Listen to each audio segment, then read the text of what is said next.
Amigas y amigos, es un placer estar con ustedes a través de la señal de UTV, el canal universitario de la cultura, a través de este su programa Desde la Academia, mediante el cual abordamos los temas más importantes del país y por supuesto de la máxima casa de estudios de Honduras. Hoy estamos con la ingeniera Tania Peña. Ella es catedrática de la Facultad de Ciencias del Instituto Hondureño de Ciencias de la Tierra de la Universidad Nacional Autónoma de Honduras, y estaremos hablando sobre el tema relacionado a el agua y la escasez que por supuesto cruza la capital de Honduras y otros sectores ante la disminución de este vital líquido en los hogares de cada uno de los hondureños. Ingeniera, es un placer que esté con nosotros. Bienvenida a su programa. Muchas gracias, contenta con la invitación, ¿verdad? Y poder conversar y sobre todo compartir con la teleaudiencia este tema tan importante, ¿verdad? Y sobre todo en una situación de estrés hídrico por el que estamos actualmente, sabiendo este verano, ¿verdad? Y todas las consecuencias que nos trae. Entonces, encantada de compartir esta mañana. Muchísimas gracias.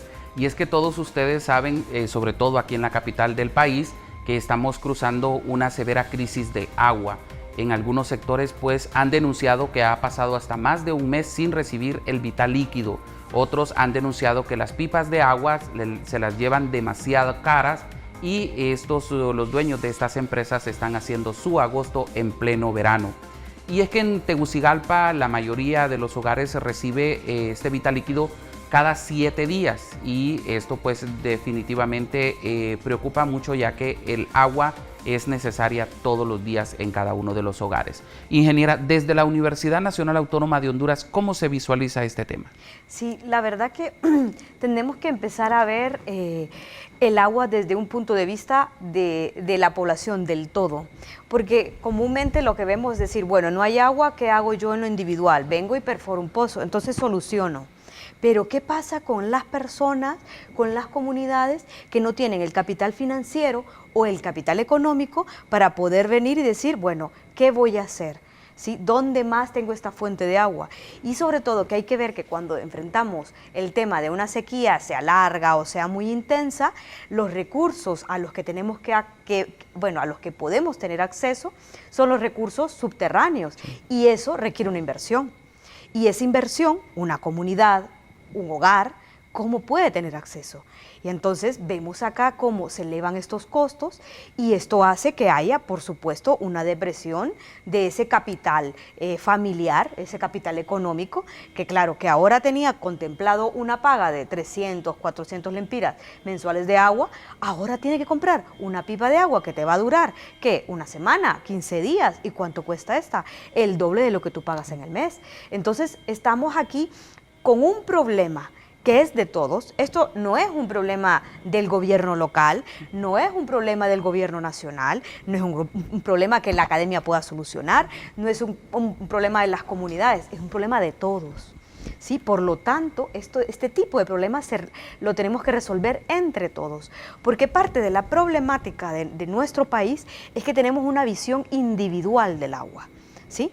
Y al tener esa visión individual del agua, hace que estas personas más vulnerables por temas de capitales, económicos, financieros, humanos, porque tampoco puede ser tan fácil la búsqueda del agua, requiere ciertos conocimientos, ¿no?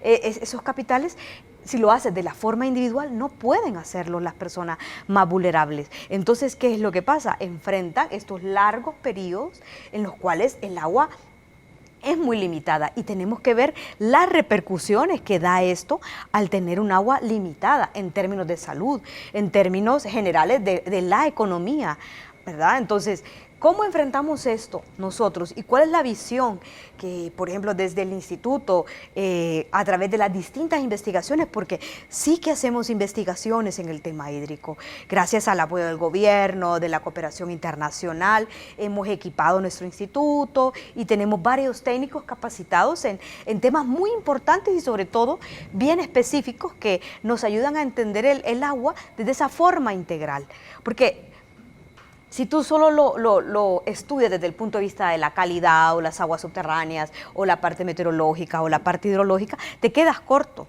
Es como que si usted estuviese enfermo y diga, bueno, solo tengo fiebre, pues me tomo la pastilla.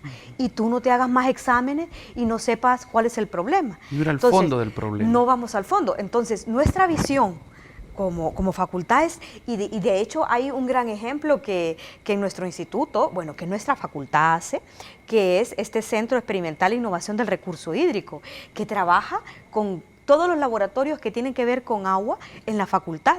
Y entonces vemos el agua desde el punto de vista microbiológico, desde el punto de vista químico, desde el punto de vista isotópico, desde el punto de vista hidrobiológico, de la vida ahí. Entonces, cuando tú haces esa integralidad del agua, tú puedes comprenderla. Ese mismo ejemplo que tiene la naturaleza, tenemos que tomarlo nosotros, ¿sí? Un gobierno local tiene que sentirse apoyado por sus comunidades para los temas de agua, porque el agua, como todos lo sabemos, nace en estas zonas que necesitan ciertas circunstancias y condiciones para poder infiltrar, recargarse. Y solo las personas que viven en estas áreas pueden gestionar que esos espacios sigan conservándose para que el agua pueda infiltrar. Entonces, un gobierno local y como las capacidades que nuestro país enfrenta, ¿verdad? Que hay que aceptarlo, que son limitadas y necesitan fortalecerse, pues necesitan del apoyo de la población en general.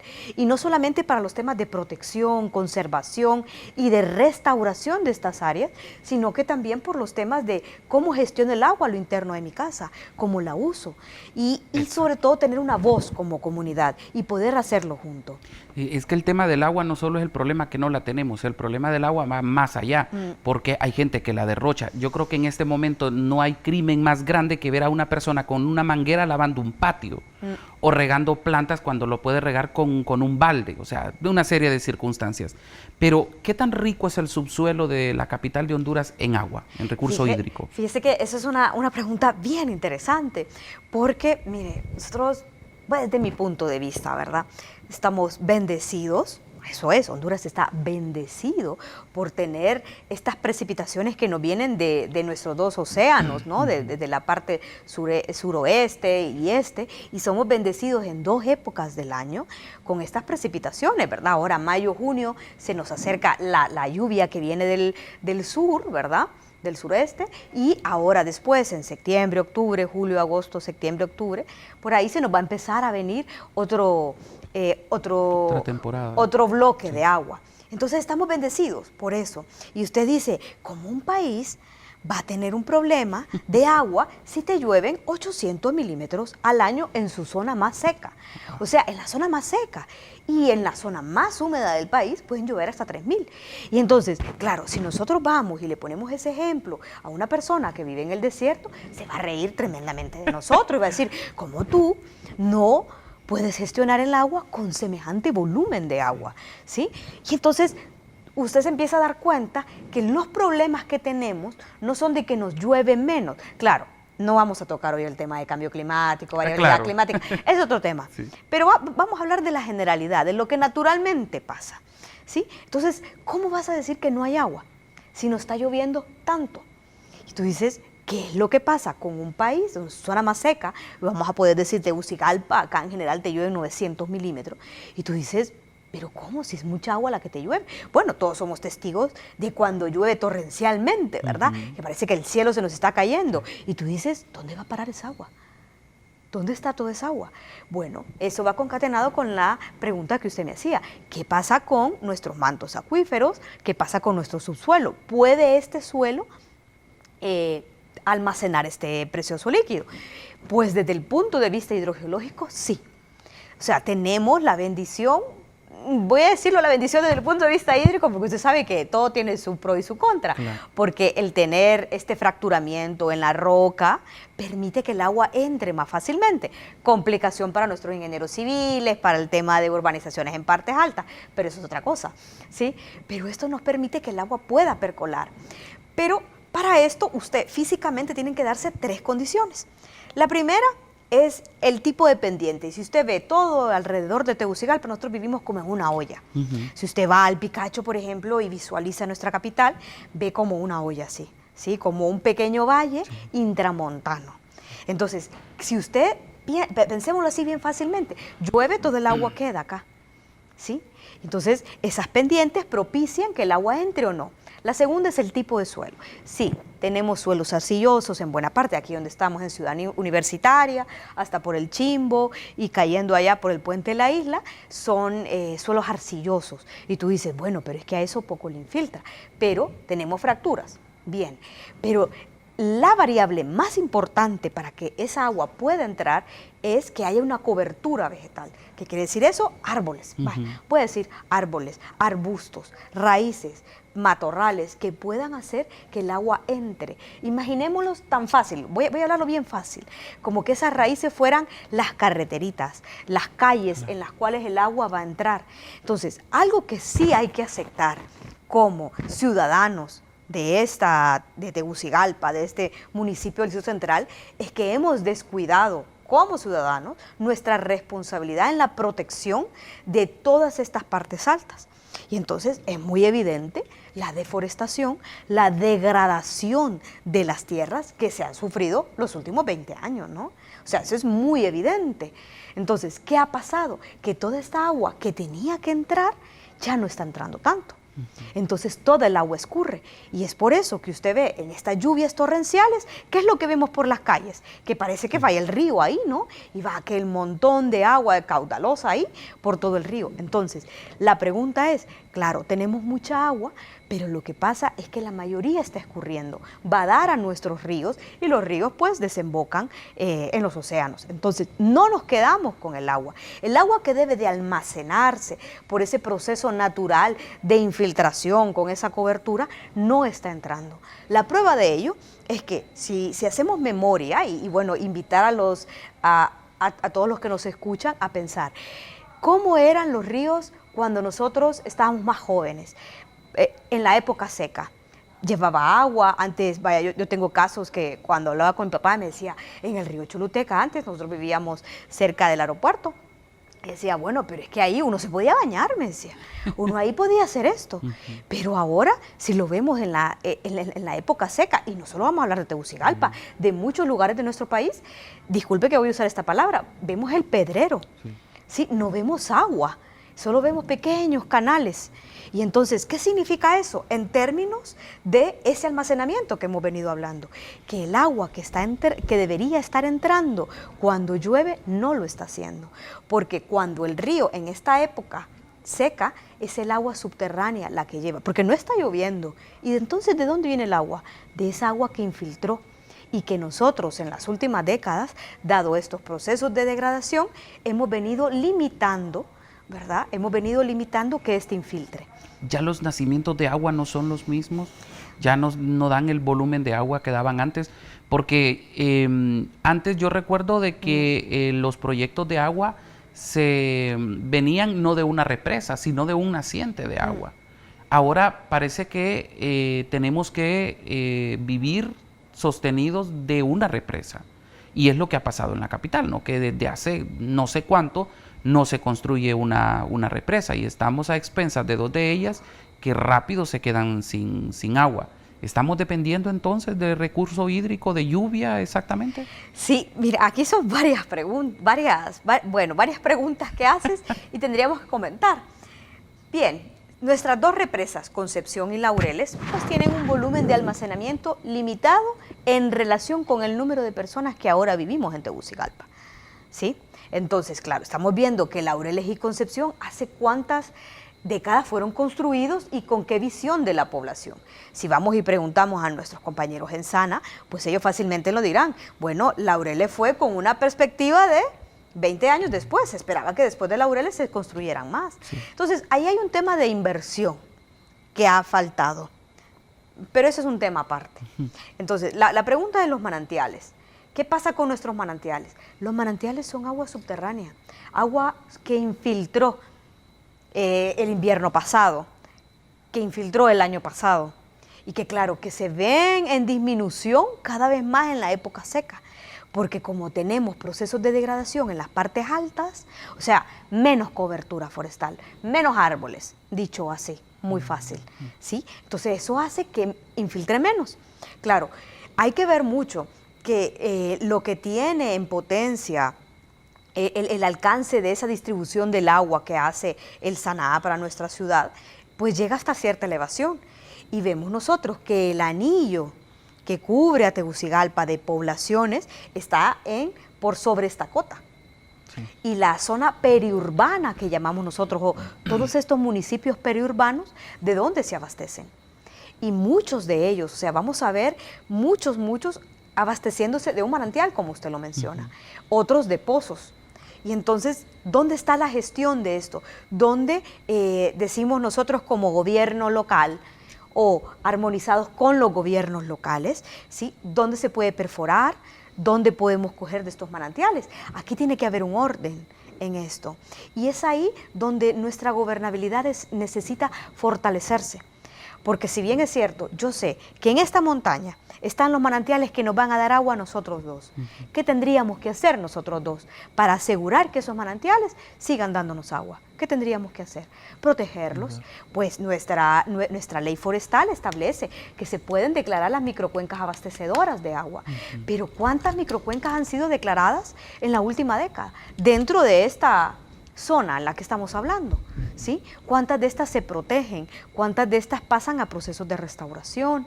Entonces, por ahí parte, por tener esa visión individual del agua, porque al no ser suficiente lo que el SANA nos está dando, el resto de la población que tiene un capital económico, y lo voy a decir, también un capital de endeudamiento, ¿verdad? Sí. Eso es al final esa capacidad de endeudarnos, ¿sí?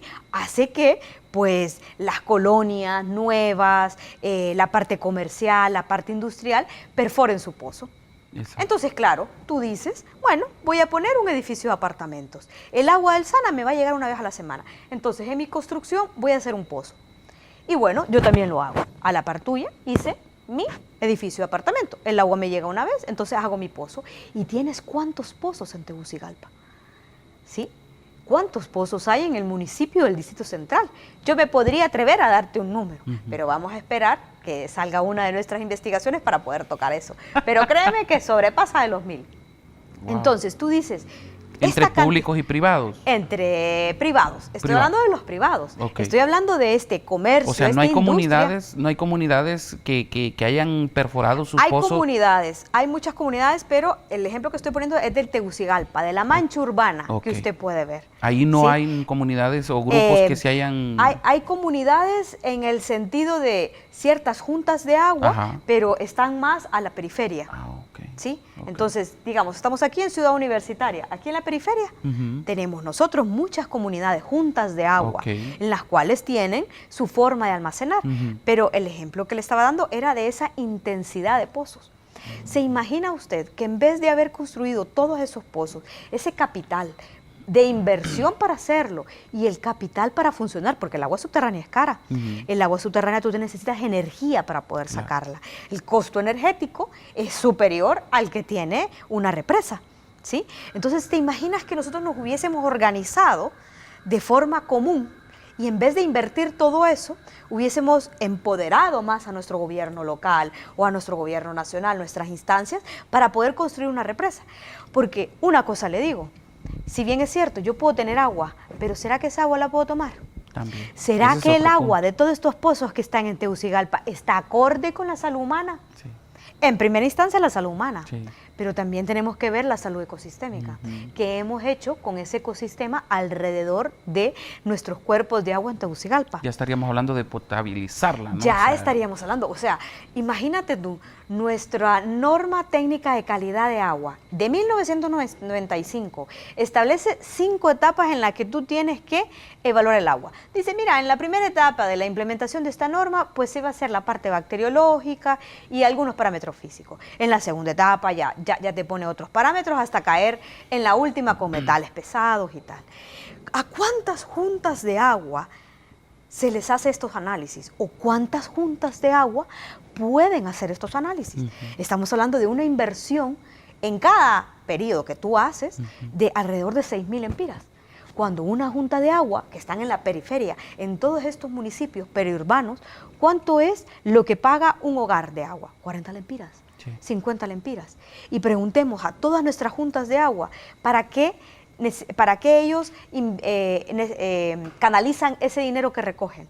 ¿Sí? De esos 120 abonados, 50 abonados, 20 abonados. Con abonado hablo de una familia, ¿sí? Claro. Porque ellos los cuentan así, abonados. Entonces tú dices, ¿cuánto recogen ellos? Apenas para poderle dar mantenimiento a la tubería. O sea, ¿cómo vamos a poder nosotros decirle a una junta de agua si está haciendo todos los análisis necesarios? Y no es que solamente lo puede hacer una vez al año, porque necesitamos ver cómo funciona con la lluvia y todo lo que arrastra. Mínimo son 2 veces, hasta una tercera en esta zona, recomendaría yo. Entonces, ¿te imaginas? Estamos hablando alrededor de 18,000 empiras anuales que una junta de agua debe de tener. ¿Se los podemos pedir? Para poder tener una idea de lo que hay en el agua. O sea, solo ¿sí? para hacer el estudio, solo no para venir y decir sí, qué ya hago se con puede, el plomo sí, en el agua, sí, sí. y qué hago con los nutrientes en el agua, qué hago con estos metales, qué hago con la parte bacteriológica en el agua, ¿sí? Entonces tenemos que reconocer que, y siguiendo adelante Tegucigalpa y los municipios periurbanos, Claro. tenemos que reconocer que estamos en una geología. Si esto naturalmente, nuestras rocas son ricas en muchos minerales. Tenemos que reconocer esto y que hay muchos metales en estas rocas. Voy a hablar bien simple para que se entienda, ¿sí? Hay muchos minerales en estas rocas que vienen y hacen un proceso y luego pasan al agua. Entonces es muy normal que tú hagas un pozo yendo para el Cerro de Ula, por ejemplo, para la zona sur de la ciudad, y tú encuentres hierro, tú encuentres plomo, tú encuentres manganeso, porque está ahí de origen natural. Y si nos vamos para el lado de Amarateca, ¿sí? Donde está cerca del volcán, tú puedes encontrar estos mismos otra vez. Y si vamos para el Cerro Uyuca, para el lado de Zamorano, el Valle y tal, también lo encuentras de forma natural. ¿Sí? Eso es evidente que está ahí, en la roca. Pero ¿cuántas juntas de agua saben que esto es evidente? Sí. Bueno, eso es parte de lo que nosotros estamos tratando de hacer con un estudio que llevamos ya casi 3 años monitoreando, ¿qué te digo? 264 puntos alrededor de Tegucigalpa y sus municipios periurbanos. Esto en conjunto con el Programa de las Naciones Unidas para el Desarrollo y sobre todo el apoyo de la Secretaría de Recursos Naturales y Ambiente a través de este gran proyecto que se llama Proyecto del Fondo de Adaptación. Ellos nos han dado muchos materiales, insumos, equipo para que la Facultad de Ciencias a través de sus distintos laboratorios puedan coger estos datos y entonces nosotros poder dar a las poblaciones y darles esta información de lo que naturalmente tenemos en el agua. Esa es una cosa. Claro. Ahora, ¿qué es lo que antropogénicamente tenemos en el agua? Porque tenemos que reconocer que hay mucha agricultura alrededor de nosotros. Y el caso de estudio, por ejemplo, de la represa de Los Laureles, de toda la subcuenca Guaserique, que es de donde viene la verdura de Tegucigalpa. O sea, juntemos las ideas acá. Claro, si la claro. verdura viene de ahí, Sí. ¿qué necesitan nuestras hortalizas para crecer, estimado? sí. Fertilizantes. Sí. Necesitan Fungicidas, plaguicidas, sí, todo. todo lo que tú quieras. Sí. Y eso va a dar al agua. Puros químicos. Sí, y eso va a dar al agua. Entonces, todas esas comunidades que tenemos para aquel lado, ¿qué están teniendo en el agua, aparte de los metales que te acabo de ¿Y decir? se le da el tratamiento al agua o ese es otro tema Ese es que es otro difícil? tema. Pues ese es otro tema que podríamos abordar alguna vez, porque estamos aquí evacuando. De manera natural tenemos metales en algunas zonas, pero también de forma antropogénica tenemos, por la agricultura, fertilizantes. Estos se convierten en nitrogenados, fosforados y plaguicidas y esas cosas. Pero también tenemos la carga que nosotros domésticamente hacemos y es la carga bacteriológica. ¿Sí? ¿Qué hay en el agua? De origen bacteriológico. Bueno, que yo no te puedo hacer la lista entera de bacterias que ha evaluado el Instituto de Investigaciones en Microbiología, que estamos en conjunto con este proyecto, es que hay de todo. Hay de todo. Y eso lo que comúnmente se sabe. Pero también tenemos que reconocer que el sistema de aguas negras de nuestra Tegucigalpa requiere un fortalecimiento, para no hablarlo de otra forma. Entonces, usted tiene un consumo de antibióticos, ¿no? Yo también lo tengo y cuando hacemos nuestra necesidad va por esas aguas negras y esas aguas negras tienen filtraciones a los ríos. Entonces ya hay casos de grandes ciudades donde tú encuentras antibióticos, anticonceptivos, hormonas en el agua. ¿Me explico? Wow. Y eso por un tema en estos contaminantes emergentes, pero también está el tema de los microplásticos, Claro. que los encontramos. Y entonces hacer la pregunta, ¿qué pasa? O sea, no solo es el tema de hablar de no tenemos agua o nos viene cada 5 días, es hablar de la calidad del agua. O sea, si te viene cada 5 días, ¿cómo te está viniendo el agua? Exacto. Esto es seguridad hídrica. Ese es el concepto de seguridad hídrica. Y la seguridad hídrica debe estar en el pilar, en uno de los pilares de la seguridad nacional de nuestro país, porque nuestro pueblo se puede enfermar. O sea, esto va más allá, o sea, uno como ciudadano común y corriente mira el tema desde el punto de vista de que no hay agua, de que hay serios problemas del agua, que no han hecho más represas y una serie de circunstancias que uno lo mira así. Pero esto va mucho más allá, definitivamente, mucho más como allá usted lo de señala. almacenar Sí, el agua. definitivamente. Sí. Porque incluso los que tenemos la posibilidad de tener una cisterna, deberíamos también de evaluar en qué condiciones tenemos esa cisterna, ¿no? Cabal. Porque el agua nos puede venir potabilizada en un porcentaje y al caer ahí ya es como otra historia. Solo quiero compartirles unos datos bien interesantes que los da la Secretaría de Recursos Naturales y Ambiente. Señala que el 70% de la población tiene acceso al agua, pero que no es segura, lo que ya estaba hablando la ingeniera. Esto es alrededor de 7 millones de hondureños. Y un 30% de los hondureños usan agua de fuentes superficiales como agua de ríos, quebradas o pozos. El 25% del territorio nacional es área protegida con muy buena calidad de agua. O sea que tendríamos de dónde obtener buena agua. Sí, ejemplo para Tegucigalpa, el agua que nos viene de la Tigra. De la Tigra. Sí, definitivamente. Cabal. Nos viene, es un agua superficial que en teoría está bajando por una área protegida que no está poblado. Exacto. Pero reconozcamos también que la Tigra tiene minerales en sus rocas, claro. una geoquímica que tiene una incidencia en el agua. No hay que olvidar eso, ¿verdad? Entonces, partamos acá.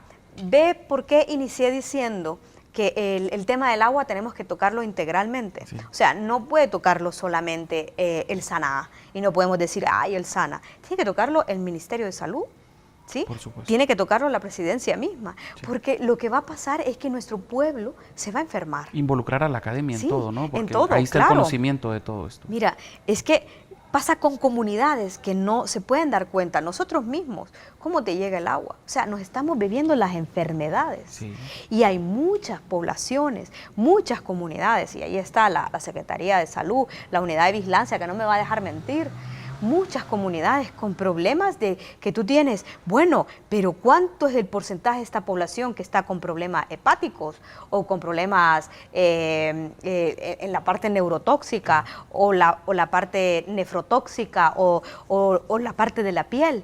Sí, nos estamos enfermando y la verdad que para nuestra seguridad nacional como país no podemos tener un pueblo enfermo. O sea, esto es parte del desarrollo. ¿Cómo vamos a tener nosotros jóvenes, niños, ya enfermos? Estamos como empeorando la situación ya crítica de salud que vive la población, que vive expensa a cualquier enfermedad, ¿no? A cualquier enfermedad. Y entonces esto pasa por no tener una visión integral del agua. O sea, yo, como Tania Peña, sé de dónde me viene el agua. Cuando yo vengo, abro la llave en la mañana y me lavo los dientes, ¿de dónde viene el agua? Tengo que ser capaz de tener la conciencia como ciudadana responsable, como académica, decir de dónde me está viniendo el agua. Sí. Y si yo digo, vaya, el agua de mi zona viene de Concepción, pero ¿qué he hecho yo como comunidad para proteger el área de recarga que viene toda esa agua para la represa de Concepción? Sí. Y si hay una urbanización, ¿me opongo? ¿Tengo voz en esto? ¿Sí? O lo deja pasar. O lo dejo pasar. Si yo viviera en el área cercana a la Tigra, en la parte norte de la ciudad, me viene el agua de la Tigra, ¿sí? Y yo abro la llave, sé conscientemente que el agua me viene de la Tigra. ¿Voy a permitir que haya una urbanización arriba? Claro que no. Entonces vemos que es un problema de conciencia de nosotros, de siquiera saber de dónde nos está viniendo el agua. Hay un gran esfuerzo que tiene que hacer en términos de educación ambiental la Secretaría de Recursos Naturales, nosotros como academia también, en poder informar a la población de dónde le viene el agua. Porque todo inicia ahí, de ser conscientes de dónde viene nuestra agua para poder proteger de dónde viene, para poder restaurar aquello que una vez fue, ¿sí? Para poder asegurar el agua. y asegurar el agua no solamente para nosotros, sino para las futuras generaciones. Y instar, ¿verdad?, a las diferentes unidades académicas, otras universidades y los organismos nacionales a hacer una vigilancia más exhaustiva de la calidad del agua. Los ODS van por ahí y el reporte de nuestro país evidencia claramente esto, el tratamiento al agua. Es que no solamente es que no tengamos agua, Sí, es que el agua que hay, ¿cómo está? definitivamente. ¿Sí? Ingeniera, siento que nos ha ido demasiado rápido la media hora, pero definitivamente creo que va a quedar un espacio para que podamos hablar nuevamente de este tema, sobre todo de la composición del agua, del tipo de agua que estamos consumiendo en la capital o en el país, con estos estudios que ustedes han realizado, que definitivamente la Universidad Nacional Autónoma de Honduras, a través de esos trabajos que ustedes realizan como investigadores, dan un gran aporte, y que obviamente ya ahí ya depende también de las autoridades centrales del país, que quieran o no hacer caso a ese tipo de trabajo que ustedes realizan. Muchísimas gracias. No, gracias. Y bueno, esperamos otra ocasión para hablar de ese tema tan importante. Excelente, Gracias. muchísimas gracias. Bueno, vieron, el tema se nos quedó demasiado grande y el tiempo demasiado corto para abordarlo. Como ya lo decía la ingeniera, no solamente es de hablar que no tenemos agua, es el hecho de qué tipo de agua nos está llegando, aunque sea poca, pero qué tipo de agua nos está llegando, y también hacer conciencia desde estos programas de que hay que cuidarla, porque algunos tenemos la suerte, voy a decirlo así, de que nos llegue por lo menos una vez a la semana. Otros nunca la han tenido, nunca han podido recoger agua a través de una llave en sus hogares y les ha tocado acarrearla, y eso definitivamente es más difícil aún. Gracias por habernos acompañado, los invitamos siempre a que estén pendientes de nuestras redes sociales, aparecen en la parte baja, denle me gusta, síganos y comente también este tipo de temas y otros que abordamos a través de UTV, el canal universitario de la cultura. Soy Franz Rivera, nos vemos en la próxima.